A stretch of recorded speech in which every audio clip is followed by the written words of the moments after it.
right, Go ahead, yeah. Okay, let's just walk through this bug out bag from the top of this table on down. We're starting with food, okay? So in the food area, I always start off with lots of these little goo bars. You know, it keeps your energy level peaking. If you start to go down, you can pop some of these in your mouth, and it helps keep your glycogen levels really level. And of course, I have the 25-year freeze-dried foods, also an MRE kit. I've got some of these survival tabs. You just got to turn on these things. I love them. They taste like melted milk balls, but give you all the energy that you're going to need to survive. I've got my teas and coffees, some energy bars, some, of course, just chicken broth, some just basic seasoning, and some more bouillon, and of course, what doesn't hot sauce make taste good, huh? I put that shit on everything. That's right. I don't have to edit that. Okay, so then my cameraman's cutting up, sorry. All right, so of course you've got your utensils. I really like these more than any of the others that I've found, actually, because they're not real thin. They're actually really sturdy, and got a big spoon for stirring, and it also has a little bottle opener here too. So kind of redundant to have a P38. Cannot go anywhere without these babies. Man, I think this is almost one of the #1 survival tools. The tongs. I mean, I use these things for everything, from moving hot coals around the fire to put underneath my pot, to grabbing scorpions and throwing them out, or catching crawdads, things that go pinch you. I usually get them with the calipers here. Also have a cook pot, you know, just to, I don't even know how many liters this is, but it just fits perfectly in the pack. It all nests in together, and it's big enough to be able to cook up a good stew for me and to boil water, and something really simple. But this little rack, I tell you, it doesn't take any room in your pack, but you know, to be able to set stuff on here or use this as a grill if I would have caught a fish or a rabbit, this is a perfect little grill. It doesn't take up space, it's not heavy. I have, of course, the regular tin can or cup, my canteen, metal like that, because I can boil this if I need to, and of course the nesting cup. Water purifying, I have, of course, backup life straws here. I also have some HTI water. They don't weigh anything. These are the cherry flavors. You just drop them in any water anywhere. 8 hours later, they use forward osmosis to pop all the water through a membrane and basically mix with the powder on the inside, which gives you all the electrolytes that you might need. It's a great, and it tastes good. My kids will drink it. On ripstop, and it has the metal eyelets. I've got an emergency sleeping bag, and of course a Mylar kit as well. These little babies, wow, I cannot believe I haven't had these before, but these are basically an N95 gas mask, but I can carry it. I used to carry an extra gas mask in my kit, and it was just heavy. I don't know if they're good or not. I know these are brand new, so this will, I mean, I've been hit with a full can of pepper spray with this. Not because I was in a riot, but it was for test, and it worked like it's no one's business. So, of course, you've got some binding stuff. Who can't do anything with duct tape? Actually, this is Gorilla Tape. It's a little tougher than duct tape. So I got that. This little kit here, it's a wiring harness. They call it a clamper, and basically it's a patented process. This guy showed me how to use it, and I just got hooked on it. You know, if you're having to put a shelter together that's on a more permanent basis, this thing will bind objects together. If I had a bike that broke, I could fix the frame with this thing. Again, weighs nothing, but does a lot for me. Of course, you've got your series of locking Ds and your figure eight, so for rappelling there. These we had cut out. I love these little guys. I haven't put any edges on them yet, but they're really not necessary. But great for spears, fishing spears, and for arrowheads. Catching game, you know, I grew up with wrist rockets, got a lot of extra tubes, but this little thing, I can, you know, put dinner on the table with this thing, and it's quiet. So, you know, who can't do that? I've got, of course, a signal whistle that does have a compass. Basically, this kit has redundancies. It's like fire starters, there's like 10. Compasses, 4 or 5. Signal whistles, quite a few, so just in case. I've also got these 8x30 binoculars. These things are lightweight, but man, they reach out. It's autofocus. You know, I can't say enough about these things, but having a good set of specs is definitely something you're going to want to have. Little mini fishing rod. Mini. You can't cast it, but you can reel it back in. And I got some 25-pound test fishing line on here, so it goes out to about yay big, but little kit, it's all I really need. As far as gathering more game, I have these DF4 deadfall traps, which are pretty sweet. I usually carry about 4 of these, which is, you know, put the big log on here, put your bait here, black both exits, and just bam, you got game on the table. For checking to see what's coming, or just to listen to the radio, but it's also for the weather. You've got a hand crank, solar powered little radio, which is pretty good. Tiny, lightweight. Love going out there with this, and I usually have this on the outside right here, so as I'm walking, if I'm going into an area I don't know, I'm going to keep marking myself. Plus, as a signal device, you know, this weighs nothing, but you can see it from miles away if I needed to signal. Sleeping, I have 2 ways of doing that. This weighs about a pound. It's just a bivouac tent. It's really small, very lightweight, and you know, it sleeps 1 person, and it's for the ground. It's a little dome tent. It works, you know, for what it is, and you don't have trees, this is what you're going to go to. But if I have a choice, this is my choice. My preference is this for right now, until I bring out a different product that we're working on. But this nylon hammock is fantastic. You're off the ground, creepy crawlers don't come and get you at night, and just makes for no sore points in the morning. So I usually put that, this Mylar / weatherproof. I mean, I can't say enough about this product.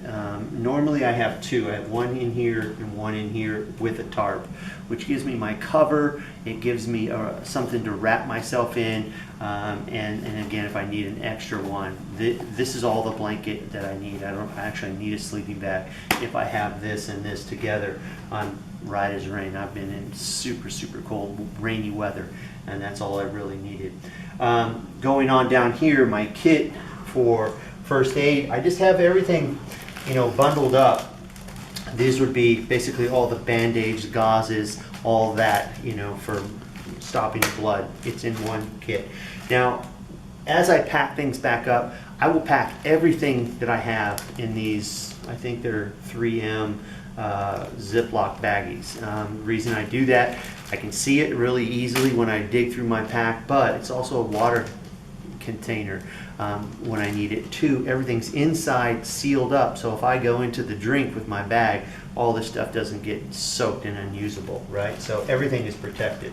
Then I've got all of my ointments, sunblocks, other pills and glues and sutures here. Celox I keep totally separate. This is all blood clot sealer.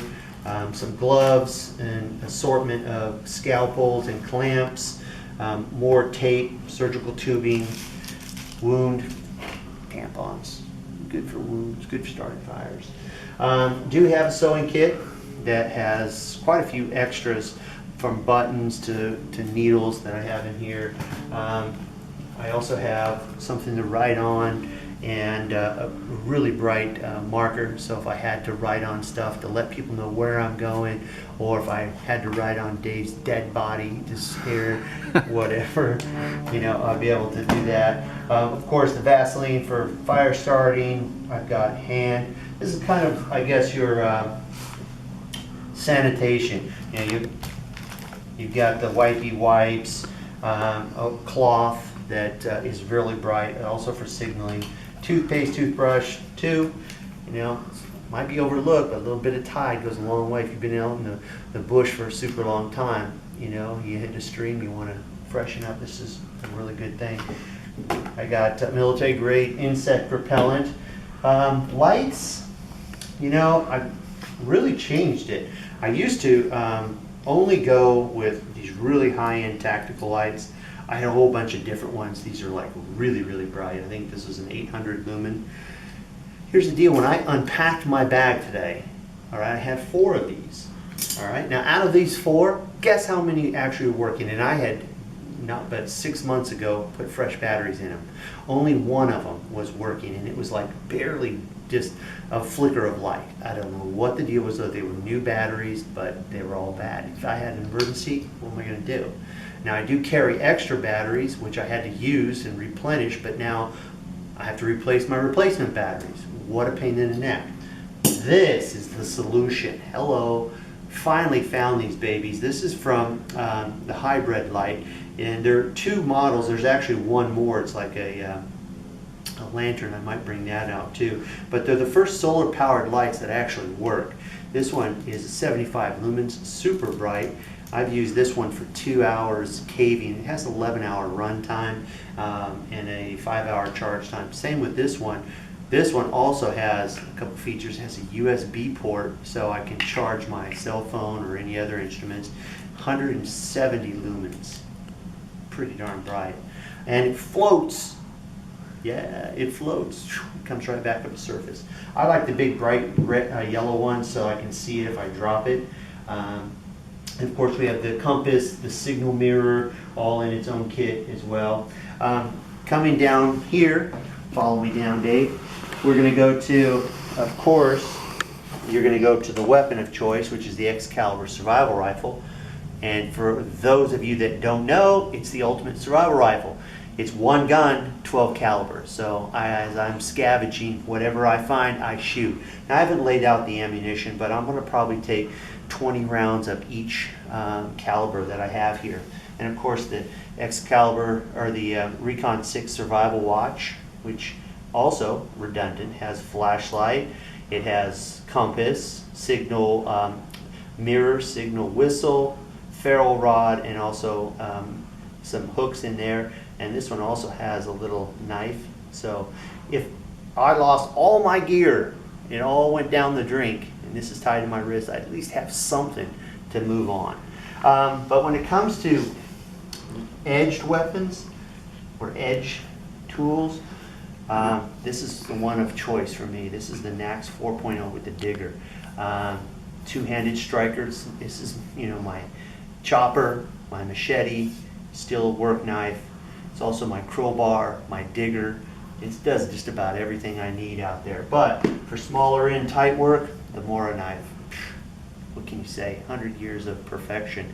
This thing, lightweight, it's amazing. It also has a really great fire striker on there as well. Can't go anywhere, personally, without a really good multi-tool. And this is the Leatherman. It's one of my favorites. I've always used Leathermans, just love them. They hold up. This is the Surge Leatherman. And then of course, for sawing, I've gone away from all the hand saws. I personally don't think that they work very well. Even the bigger ones. This thing is like, I'm the machine. This is the chainsaw, and it's a real chainsaw blade, and it works fantastic. So building shelters, this little tiny tin, I can do it.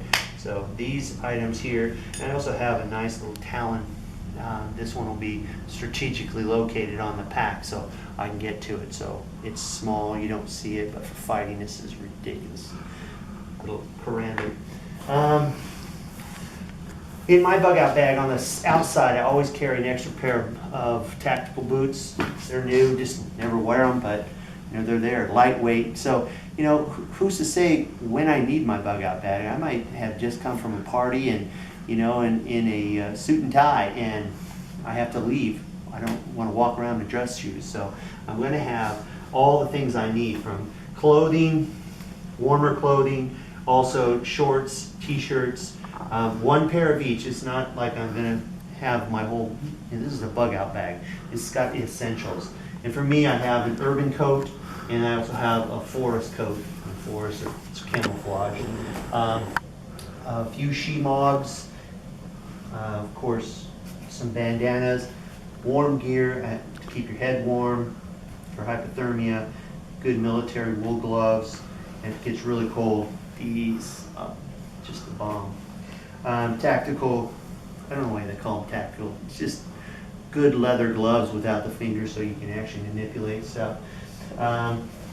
Also have a boonie hat with a backup mosquito netting. Man, I just cannot stand getting out in the woods, get there by the water, it's beautiful, and then you hear that in your ear all night long, never get a night's sleep. This mosquito netting is just invaluable. Plus it can be used too as a scoop if you're looking to grab some minnows and whatnot. I also have this little deal here. It's a baseball cap, but it's solar powered. Go ahead. Okay. So as far as for eye protection, you know, we have a lot of goggles that we offer here at the store, but as I'm building my pack, I started weighing it out. I usually have a pair of sunglasses, so it gives me, you know, just regular sun protection. But if it were a snowstorm, sure, or you know, a dust storm, you're going to want something that seals a little bit better. We have some that work really well, but this, I think, not only works well, but it kills two birds with one stone. This is the Aquasphere, and basically it's going to give you a perfect seal around your face. Two, I could utilize this for diving. So if I were near the water and had to do some scavenging looking for fish, you know, it's not like you always go around with a dive mask. So these are my goggles and dive mask all in one. So this is just a out of the box thinking, but it works really well. Fire, man, I kind of go overboard on fire, but for those of you that have seen it, I've done the fire in a can, which is basically if I didn't want to go out and find a, I'll light it up for you. If I didn't want to go out and get a whole bunch of firewood and try to light this thing, you know, I usually have about 5 lighters on me because, you know, why make it tough? But I also have the backup to the backup. But this little thing here is just amazing. You fill it full of just regular corrugated cardboard, and then as tight as you can get it, you wind it really tight and then fill it with paraffin wax. Now, this is a lot bigger than the stuff that they have, you know, candles with 4 or 5 wicks. This is going to give you a hotter flame. This is going to be enough to, you know, sit down. If I were to have to, you know, stay the night in this place, if it were really cold, this would keep me warm. Just build a nice reflector around it. I could heat up my food right there, cook it, boil my water, stay warm. It's a torch, and there's nothing that spills out. Look at that, you know, so it's safe, doesn't fall out in your pack. Then that, nobody knows you were there. You know, there's no hot spots, there's no coals. So fire-wise, I usually have a whole kit that's just dedicated to fire. But in my coat, I usually sporadically put a lighter, a fire starter. Nothing is always in one spot because if you ever lose it, I want to have some backups that are there. But usually 4 or 5 lighters. I'll also use the magnifying glasses. They work really well. And then of course the ferro rods. 2 different ones, Smith & Wesson, the Swedish one. Both of these strike really, really well. And I always throw one of these in there, which is a Sparky. And the reason I like this one is if you were, you know, had a mechanical injury to one of your hands where I don't have the ability to strike, man, you're in trouble. This one, just with one hand, you know, you just push it down and you got spark. Pretty good, works well. And I usually put in here quite a bit of tinder, whether they're, you know, tampons, or I usually do the lint balls. I'll have a little tin with lint balls that are wrapped in petroleum jelly. Those work really, really well. But that's it, man. It's a simple deal, and it all fits into this nice little condor. I know that seems like it's not going to happen, but I'll show you. This has some great compartments, and when we're done, everything has a place and a space, and it'll wind up weighing around 40 pounds, 45 pounds. That I can carry all day long. So that's it. That's Tim Ralston's bug out bag. I'll make a whole listing of everything on here, so if you like some of the stuff you see, great.